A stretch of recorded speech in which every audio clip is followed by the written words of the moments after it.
स्वागत है आप सभी का हमारे चैनल एजुकेशनल रिसर्च पर। और आज हम क्लास 12 सोशियोलॉजी जिसका एग्ज़ाम आज हुआ है और इसका हम आप लोग को आंसर के देने जा रहे हैं। तो आप लोग जितना जल्दी हो सके चैनल को शेयर कर दीजिए ताकि सभी तक वीडियो पहुंच सके। और साथ ही हमें ये बताइए कि क्या रहा आप लोग का फाइनल स्कोर।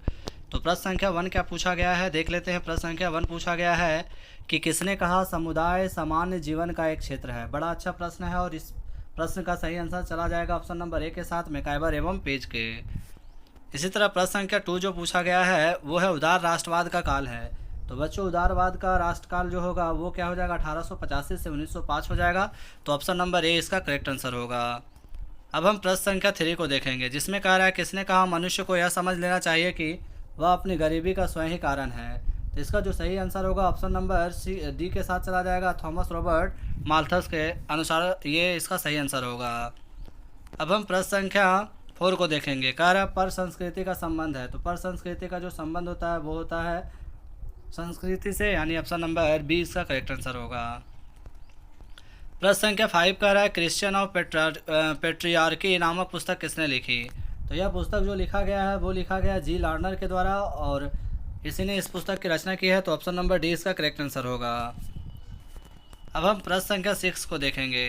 प्रश्न संख्या 6 का आधुनिकीकरण संबंधित है। तो आधुनिकीकरण जो संबंधित है वो है परंपरागत मूल्य से, यानी ऑप्शन नंबर ए इसका करेक्ट आंसर हो जाएगा। प्रश्न संख्या 7 में पूछा गया है कि किसने कहा ग्रामीण क्षेत्रों के नगरीय क्षेत्रों में बदलने की प्रक्रिया का नाम ही नगरीकरण है। तो यह जो प्रश्न है इसका जो सही आंसर होगा वो ऑप्शन नंबर, तो इसका आंसर चला जाएगा ऑप्शन नंबर बी के साथ। ई एफ बर्गल ने कहा है और ऑप्शन नंबर बी इसका करेक्ट आंसर होगा।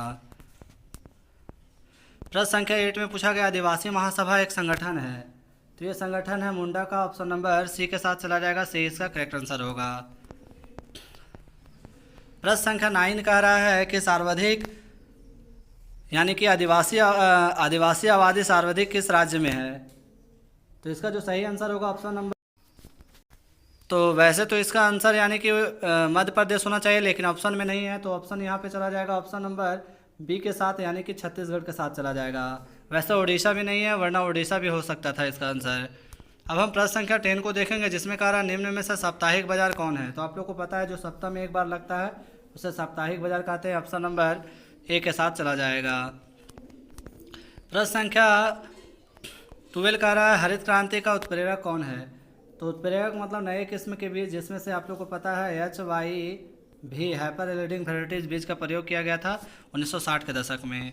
प्रश्न संख्या 13 कह रहा है कि श्रम विभाजन का सिद्धांत किसने दिया। तो यह सिद्धांत दिया है एमाइल दुर्खिम के द्वारा दिया गया है। तो ऑप्शन नंबर सी इसका करेक्ट आंसर होगा। वहीं प्रश्न संख्या 14 कह रहा है कि भारतीय शहरों में मोहल्लों के बसने का आधार निम्नलिखित में से क्या है। तो भारतीय शहरों में मोहल्ले का बसने का आधार क्या है, पेशा। लोग पेशा की तलाश में ग्रामीण क्षेत्र को छोड़कर शहरों की ओर स्थानांतरित होते हैं। प्रश्न संख्या 15 कह रहा है कि जाति का आधार है। तो जाति का आधार क्या है, आप लोग को सभी को पता है जाति का आधार जन्म है, यानी कि ऑप्शन नंबर इसका बी के साथ चला जाएगा, बी इसका करेक्ट आंसर होगा। प्रश्न संख्या 16 कह रहा है समाजशास्त्र के जनक कौन है। तो आप लोग को सबको पता है समाजशास्त्र का जन्म अगस्त कॉम्ट है, जिनका जन्म आप लोग को पता 1798 में हुआ था और इन्होंने समाजशास्त्र के जो अध्ययन किया था 1838 ईस्वी में। प्रश्न संख्या 17 कह रहा है कि कौन सी समस्या जनजातीय जीवन से संबंधित नहीं है। जनजातीय जीवन से संबंधित नहीं है, वैसे छुआछूत इसका आंसर होना चाहिए, बट आप लोग देख लीजिए इसका क्या होगा सही आंसर, हमें कमेंट में बताइए। बट हमारे अनुसार ऑप्शन नंबर ए इसका करेक्ट आंसर होना चाहिए। प्रश्न संख्या 18 कह रहा है कि एडम स्मिथ ने कहा कि बाजार में काम करता है। तो आप लोग को सबको पता है कि अदृश्य हाथ काम करता है। ऑप्शन नंबर बी इसका करेक्ट आंसर होगा। प्रश्न संख्या 19 कह रहा है पन्नीकरण में क्या होता है, एक सेवा भी पन्य हो सकती है, ये भी सही है। जो वस्तु पन्य नहीं वह कभी पन्य नहीं हो सकती, ये गलत है, यानी ऑप्शन नंबर ए हमारा बेस्ट आंसर होना चाहिए। तो आप लोग एक बार देख सकते हैं इसके बारे में। वहीं प्रश्न संख्या 20 कह रहा है, प्रश्न संख्या नेक्स्ट है कि चाचा नातेदारी के किस श्रेणी के अंतर्गत आता है। तो ये आता है द्वितीय क्षेत्र में आता है, जो कि ऑप्शन नंबर सी के साथ चला जाएगा, सी इसका करेक्ट आंसर होगा। प्रश्न संख्या 21 कह रहा है चिपको आंदोलन के जनक कौन थी पूछ रहा है। तो यहाँ पे गौरा देवी हो जाएगा, ऑप्शन नंबर सी के साथ चला जाएगा, सी इसका करेक्ट आंसर होगा। वहीं 22 कह रहा है कि सोसाइटी नामक पुस्तक के रचयिता कौन है। तो आप लोग को पता है मैकाइबर एवं पेज ने सोसाइटी नामक पुस्तक लिखी है। नेक्स्ट जो प्रश्न है 23 पूछा गया है कि निम्नलिखित में से कौन एक जाति है। तो राजपूत एक जाति है, जो कि ऑप्शन नंबर बी में दिया गया है, तो बी इसका करेक्ट आंसर होगा। वैश्य, शूद्र ये सभी वर्णों की संख्या है। प्रश्न संख्या 24 कह रहा है कि धर्मनिरपेक्षता का क्या अर्थ होता है। तो धर्मनिरपेक्षता का अर्थ होता है सभी धर्मों का सम्मान मानना, यानी कि ऑप्शन नंबर ए इसका करेक्ट आंसर होगा। प्रश्न संख्या 25 में क्या पूछा गया है कि प्रजातंत्र की विशेषता है। तो प्रजातंत्र की विशेषता बच्चों इसका सभी हो जाएगा। इनमें से सभी कानून के समझ, समानता, सार्वभौमिक मताधिकार और प्रेस की स्वतंत्रता। वीडियो को जितना ज़्यादा हो सके लाइक, सब्सक्राइब, शेयर करना ना भूलें, क्योंकि यह वीडियो जो है सभी बच्चे के लिए महत्वपूर्ण है। और सभी अपना अपना आंसर की हमें बताइए क्या आपका फाइनल स्कोर रहा। भारतीय अर्थव्यवस्था का मॉडल किस प्रकार का है। तो आप लोग को पता है मिश्रित है, ऑप्शन नंबर सी के साथ चला जाएगा। प्रश्न संख्या 27 कह रहा है सांस्कृतिकरण की अवधारणा किसने दी है। तो यह दी है M.N. श्रीनिवासन ने, ऑप्शन नंबर सी इसका करेक्ट आंसर होगा। 28 नंबर प्रश्न पूछा गया सबसे ज़्यादा औद्योगिकरण निम्न में से किस राज्य में हुआ।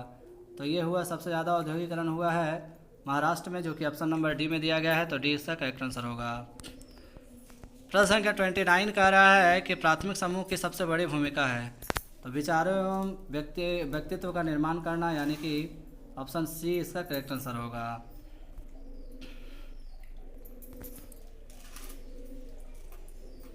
वहीं प्रश्न संख्या 30 कह रहा है कि समिति की विशेषता है। तो समिति हितों की पूर्ति के लिए निर्मित होती है, ऑप्शन नंबर ए इसका करेक्ट आंसर होगा। नेक्स्ट 31 प्रश्न पूछा गया है निम्न में से कौन एक जनजातीय धर्म का प्रकार है। तो टोटमवाद एक जनजातीय धर्म का प्रकार है, जो कि ऑप्शन नंबर सी के साथ चला जाएगा। वैसे आप लोग देख सकते हैं इसका आंसर डी भी बहुत सारे बच्चे लगाए हैं, तो एक बार आप कमेंट में देखिए। और नेक्स्ट 32 में पूछा गया भारत में जाति एक वर्ग है, लेखक है इसका। आप लोग सबको पता है GS घुरई के द्वारा कहा गया है। वहीं 33 नंबर प्रश्न पूछा गया भारत के किस प्रांत में हिंदू अल्पसंख्यक पाए जाते हैं। तो इसका आंसर यहाँ पे ऑप्शन नंबर बी के साथ चला जाएगा। इसके बाद भी हरियाणा, पंजाब भी आप लोग का हो सकता है, तो आप लोग, लेकिन ऑप्शन नंबर इसका बी इसका करेक्ट आंसर होगा। वहीं प्रश्न संख्या 34 कह रहा है निम्न में से कौन एक संस्था है। तो संस्था के बारे में किसान संघ एक संस्था है, संस्था के तहत में कार्य करता है, ऑप्शन नंबर डी इसका करेक्ट आंसर होगा। प्रश्न संख्या 37 पूछा गया है कि चाचा नातेदारी के किस श्रेणी के अंतर्गत आता है। तो ये आता है द्वितीय श्रेणी, यानी ऑप्शन नंबर सी इसका करेक्ट आंसर हो जाएगा। अब हम प्रश्न संख्या 38 को देखेंगे परीक्षा विभाग किस जनजाति में पाया जाता है। तो ये पाया जाता है भील जनजाति में, ऑप्शन नंबर डी इसका करेक्ट आंसर होगा। प्रश्न संख्या 39 पूछा जा रहा है समाजशास्त्र के अध्ययन क्षेत्रों को कितने प्रकारों में वर्गीकृत किया गया है।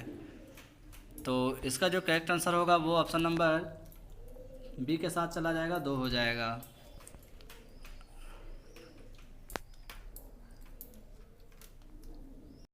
सॉरी, इसका जो सही आंसर होगा ऑप्शन नंबर सी के साथ चला जाएगा, यानी कि 3 भागों में बांटा गया है।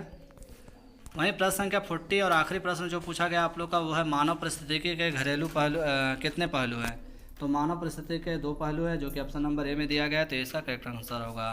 तो इस तरह से हमने महत्वपूर्ण 40 प्रश्नों को हल किए हैं, और आप लोग हमें मिलाकर बताइए कि क्या रहा आप लोग का फाइनल स्कोर। जय हिंद, जय भारत।